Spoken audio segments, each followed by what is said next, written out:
രാജ്യസഭയിൽ കേന്ദ്ര ധനമന്ത്രി നിർമ്മല സീതാരാമൻ നടത്തിയത് കേരളത്തെക്കുറിച്ച് തെറ്റിദ്ധാരണ പരത്തുന്ന പ്രസ്താവനയാണെന്ന് പൊതുവിദ്യാഭ്യാസവും തൊഴിലും വകുപ്പ് മന്ത്രി വി ശിവൻകുട്ടി. ഒറ്റപ്പെട്ട സംഭവങ്ങൾ പർവ്വതീകരിച്ച് കാണിച്ച് കേരളത്തെ അപമാനിക്കാനാണ് ധനമന്ത്രി ശ്രമിച്ചത്. കേരളത്തിൽ നോക്കുകൂലി നിരോധിച്ചിട്ടുണ്ട്. ഒറ്റപ്പെട്ട സംഭവങ്ങൾ ഉണ്ടായപ്പോൾ കർശനമായ നടപടി തൊഴിൽ വകുപ്പ് സ്വീകരിച്ചിട്ടുണ്ട്. നോക്കുകൂലി അടക്കമുള്ള അനപരിശീലനമായ പ്രവണതകൾക്കെതിരെ സർക്കാർ ഉത്തരവിലൂടെ തന്നെ നിലപാടെടുത്ത സംസ്ഥാനമാണ് കേരളം. 511/2018 തൊഴിൽ സർക്കാർ ഉത്തരവ് പ്രകാരം അമിത കൂലി ആവശ്യപ്പെടുന്നതും ചെയ്യാത്ത ജോലിക്ക് കൂലി ആവശ്യപ്പെടുന്നതും വിലക്കിയിട്ടുണ്ട്. BJP ഭരിക്കുന്ന സംസ്ഥാനങ്ങളെക്കാൾ മികച്ച തൊഴിൽ അന്തരീക്ഷമാണ് കേരളത്തിൽ നിലനിൽക്കുന്നത്. തൊഴിൽ മേഖലയിൽ രാജ്യത്തിന് വഴികാട്ടിയാണ് കേരളം.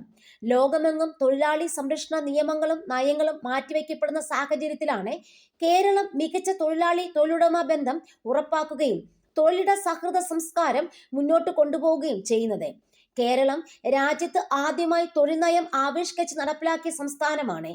സംതൃപ്തവും ഉത്സാഹഭരിതവുമായ തൊഴിൽ മേഖല സംസ്ഥാനത്തിന്റെ സമഗ്ര വികസനത്തിനും സാമൂഹ്യ സുരക്ഷയ്ക്കും പൂർണ്ണമായും പിന്തുണ നൽകുന്നു.